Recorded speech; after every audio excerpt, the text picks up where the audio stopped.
está aumentando muito a crueldade, Tá. gente. E as pessoas estão sem pudor em expressar essa crueldade. Isso é muito visível nos casos de violência doméstica. Às vezes, quem nos acompanha fala assim, mas você vai falar de novo de crueldade. Eu falei, gente, eu tenho que falar de algo que está recorrente. Doméstica, né, contra a mulher, é algo que não dá para a gente fazer de conta que não acontece.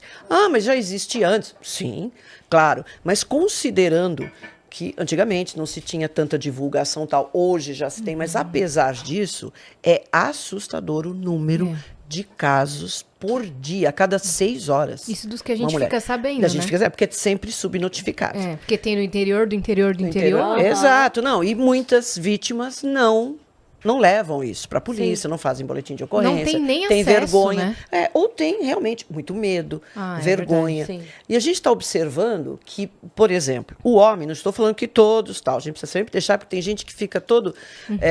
diante das estatísticas, os homens, não está bastando ele matar a mulher, ele quer destruir. Então, os casos assim de lesões absurdas, sabe, da pessoa ter interesse em destruir o rosto, aquela pessoa. A utilização de fogo está muito comum. Vai lá e joga gasolina, joga alto, queima a pessoa. Quer dizer, não basta só tirar a vida, ele quer destruir aquela pessoa. E isso, assim, está cada vez mais presente. E para que as pessoas não possam nem despedir das pessoas, das vítimas Eu no tiro enterro, tudo né? de você, entendeu? Eu tiro tudo. Até você mesmo. Até o que te representa, que é o teu corpo. Sua identidade. É o teu rosto, a tua identidade. Eu vi você comentando num caso recente, eu acho que é com o Beto, que vocês estavam falando sobre uma menina menor de idade, vítima, acho que foi o namorado mais velho. Conta um pouco sobre esse caso. Essa garota, né? Uma coisa também, quer dizer, já causa uma estranheza, uma garota de 15 anos, que começou com 13 anos, se envolver com um homem de 50 e poucos anos. Mas não tem o preconceito, não é nesse sentido que eu estou falando. Casais com diferença de idade, seja mulher mais velha ou homem mais velho, normal, desde que a coisa esteja ali definida, que sejam maduros, que tenham uma personalidade íntegra. Nesse maturidade caso, já. maturidade. Mas uma garota de 13 anos, por mais que ela seja insinuante, ou que ela tenha o interesse, as pessoas às vezes questionam muito isso. Mas ela é assim, ela procurou. Sim, mas ela tem 13 anos. Quem tem que ter noção do que está fazendo é o cara de 50, de 13, de 30, e não a garota de 13. Os responsáveis dela. Os responsáveis dela. Os hormônios que fazem o desejo acontecer com 13 anos, muitas vezes fazem a gente acreditar que você está criando uma coisa que nem é. Exato, Né? E exatamente. todo mundo que já foi adolescente sabe disso. Você sabe tá ali disso. com tudo. E problemas com a figura paterna, E às tem, vezes se exatamente, transfere. a aluna que fica apaixonada pelo professor, o garoto que se apaixona pela professora. Exatamente. Mas é uma coisa que faz parte da vivência. Todos nós passamos por isso. Você admira tanto a pessoa que você acha que você está apaixonada por ela. E não é, assim, desabonar o sentimento da menina de 13 anos. Não, porque pra ela aquilo é muito real. muito e verdadeiro, sério, sim. Mas é entender que ela só tem 13 anos. Ela só não tem tem 13 maturidade emocional pra saber Exato, gente. o que é esse sentimento. O que é exatamente, e as consequências. Ela não tem Só pegar um açúcar ali. senso crítico.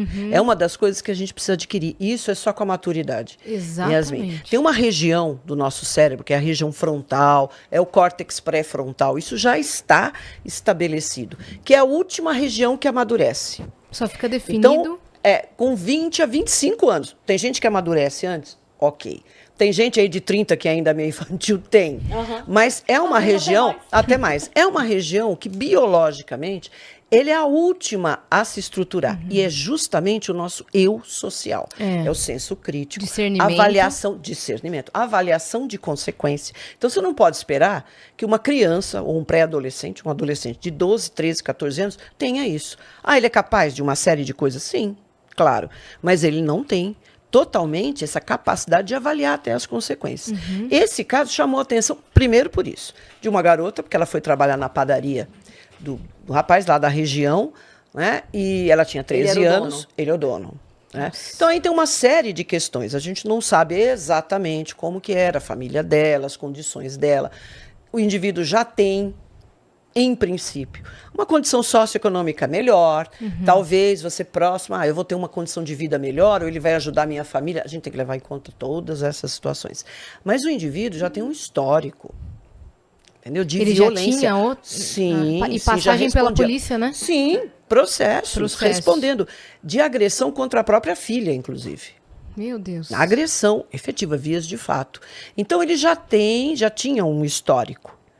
Né? E ela, infelizmente, pelo que ela colocava, que a gente teve acesso a áudios dela, coisas assim, ela já estava vivendo uma situação complicada, né? De um relacionamento agressivo. O cara já batia, ela mesma fala, ele explodiu a minha cabeça, tive que ir para a UPA para levar pontos, etc.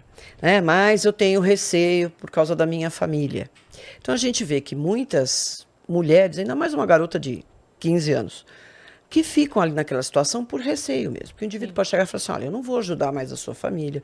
Ou então eu vou lá, eu vou matar teu pai e tua mãe. Se me denunciar. E falam, se você me denunciar, se você me deixar. E aí, me parece... Ele responde até, olha só que interessante, por oferecer bebida alcoólica a menor de idade. E uma das coisas que eles estavam fazendo era bebendo. Entendi. Ele e ela. Eles vieram de algum lugar que eles foram lá, estavam bebendo, não se sabe exatamente qual foi o gatilho ali que ela estava conversando, e aí simplesmente ele descarregou a arma nela, né? Na região rosto. da cabeça, sim, da cabeça. Então você vê que ali tem muito ódio, muita raiva. Numa relação como essa, não tem amor, gente. Tem posse. Você pode até querer entender aquela preocupação dele, como, nossa, como ele é apaixonado. Mas não é posse mesmo. Né? Então, você está querendo sair, como é que você fala isso a meu respeito? Não admito, porque ali é um objeto. Né? Ele nem enxerga ali uma mulher, um ser humano, com sentimentos, com dúvidas. Uma criança. É uma criança, uma criança. E até esse questionamento de por que não denunciou, por que não procurou. Eu lembro que uma vez o Benê Barbosa, conhece o Benê Barbosa? É um amigo pessoal meu, ele enfim, ele trabalhou durante muitos anos com isso, e ele fala uma vez que tem muita mulher... Como chama quando você pede aquele distanciamento, que você tem uma... Medida protetiva. Medida protetiva. Ele falou, tem muita mulher que morre que a medida protetiva é na mão. Sim. Porque esse é um dos fatores. Tipo, o papel Olha só lá, o que é ela estatística. faz aqui com o papel. Exatamente, gente. Então, a ideia, você percebe que é muito boa? Ok, essa medida protetiva é muito boa, mas precisa existir mecanismo do Estado, né, que dê o suporte para aquela mulher, fala assim, ok, tá, nós vamos te tirar, você tem que tirar ela daí, porque a maioria faz o quê? Volta para casa. Pro mesmo lugar. Pro mesmo lugar. E quem garante que esse indivíduo vai ficar 1 quilômetro de distância, 500 metros? Não tem nem polícia para você colocar diante de todos esses casos. Você não tem nem polícia para falar assim, olha, agora eu vou né, determinar aqui que o investigador fique lá fazendo plantão na tua casa para ver se seu marido não vai. Não cabe. Então precisa de mecanismo que dê suporte para essa mulher. Sim. Em todos os aspectos. Uma rede de apoio. Rede de apoio total. Desde psicológica, porque as pessoas também questionam. Mas é a mulher que gosta de apanhar. Por que não sai daí? Se fosse comigo. Nós não somos iguais. Uma mulher que acaba estabelecendo uma relação dessa é porque ela tem alguma vulnerabilidade. E todos nós temos. Não tem ninguém super, não. Tem momentos que nós estamos vulneráveis. Por qualquer coisa. Por um outro relacionamento. Porque tua autoestima. Por qualquer coisa. E esses indivíduos violentos, eles têm uma capacidade de chegar e falar, é aquela. Ele pode até tentar com várias pessoas, e as pessoas chegam e falam assim, esse papo aí, ou esse jeito não tá legal. Mas acaba atingindo alguém que tem uma vulnerabilidade, e isso não é demérito nenhum. Então ela precisa realmente, se ainda ela permanece nisso, de um apoio psicológico. Claro, é uma prisão mental. Exatamente, você tem que tirá-la disso, dessa situação, porque ela mesma... Sim. Ela enxerga, mas não consegue, ela não vê saída, tirá-la dessa situação, dar um suporte para ela e até para os filhos, né? Até algum apoio econômico, que tem muita mulher que depende economicamente do indivíduo, e muitos fazem isso, acabam, né, com qualquer possibilidade dessa mulher ter aí uma liberdade econômica. Mas mesmo que tenha, né, eu comento muito isso com Beto, eu tenho minha independência financeira. Ok, mas isso não quer dizer que você tenha autonomia. Então você vê muitas mulheres que têm um trabalho excepcional, excelente, tá toda resolvida economicamente, financeiramente e presa numa situação como essa. Né? E sofrendo todo tipo de humilhação e etc. E então, às vezes que o falta? cara faz ela cortar laços com amigos, com familiares. Sempre, Yasmin. Esse é um dos outro processos. dado. Sim. Quando eu morava em Sorocaba, eu sempre morei no mesmo bairro, né? Então, eu fui estudante e professora do mesmo bairro. Eu conhecia desde quem cresceu comigo até os novinhos que eu dava aula. E eu lembro que chegou uma mulher já era, assim, já não era uma moça, já era uma mulher. Sim. Com 2 filhos chegou e o pessoal da igreja se movimentando para que ela trabalhasse e tal. E aí ela, na época eu também não tinha muita condição, mas ela era diarista. Então um dos dias da semana ela ia em casa. Ela ia na tua casa. E a história dela era tão absurda, ela estava trancada, ela era do Nordeste e ela fugiu, porque o marido trancava ela e os filhos em casa, só liberava eles para que fossem para a escola e voltassem, e era cadeado mesmo, só ele tinha chave. Ele saía para beber, não aceitava que ela trabalhasse, quando ele voltava não tinha comida, porque obviamente ele também não trabalhava, Claro. né? Ele gastava aí ela com a bebida. apanhava com fome, porque não tinha comida, porque não tinha mesmo, ela não podia sair para trabalhar e tal. E aí um dia ele chegou muito bêbado e dormiu pesado, e aí ela conseguiu pegar a chave e ela só saiu com os filhos. E aí o pessoal da igreja lá foi colocando, e aí eles colocaram ela para ela não pegar um ônibus, porque eles tinham medo que ele localizasse ela. Exato. Então ela foi pegando vários ônibus, ela pegava um ônibus daqui a aqui, depois um daqui a aqui, depois para meio que despistar, sabe? Para dificultar um pouco, e foi parar lá em Sorocaba na época. E aí eu achava a história dela, você falava, cara, você foi muito corajosa. Você foi muito corajosa, porque ela largou tudo pra trás. Tudo. Tudo. Tudo. Mas tem que ser assim. Pegou os filhos e saiu. E recomeçar. Tem que ser cirúrgico. Nós comentamos já casos, gente, em que a mulher até ela consegue, a família dá um suporte, aí ela consegue uma maneira de manter um laço ainda com o indivíduo. Então, coisas do tipo, eu quero continuar seguindo ele na rede para saber o que ele está fazendo. Não. Você está querendo ainda manter um vínculo com ele. Que ele te Por isso que a procure. terapia é importante. Corte. Ou então, eu vou mudar para outro lugar, mas eu ainda vou ficar com o advogado porque eu quero que ele pague pensão, porque ele não... E esse foi um caso real, que o indivíduo acabou dando assim, N facadas no rosto, desfigurou a moça totalmente, com a história dela, não, eu tenho direito, os meus filhos têm direito a isso, mas ele nunca pagou.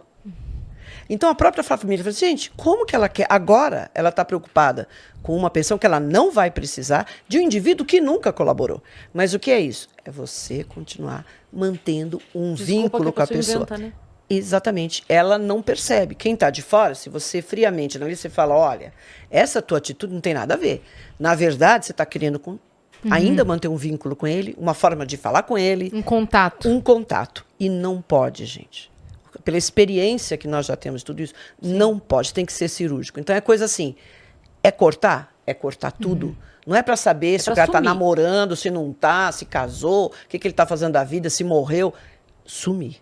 E aí você precisa de um apoio. E como que você consegue? Existem aí alguns abrigos, né? Eu já soube aqui em São Paulo, mas é um pessoal que começa... assim, meio que nem uma ONG, né? Eles se ajuntam e falam, olha, vamos dar um suporte. Mas não atinge todo mundo. Sim. E nós temos uma estatística muito triste. Os casos que acontecem, né, de feminicídio, depois que a mulher fez a medida protetiva. O indivíduo fica mais possesso e vai. E às vezes o que acontece? Essa mulher vai para casa de uma prima, vai para casa da mãe, o indivíduo vai lá. Quando ele não mata também a mãe, ela, a irmã, nós estamos com um caso desse. Que o indivíduo foi lá, matou a amiga que estava visitando, quer dizer, matou 2 mulheres lá.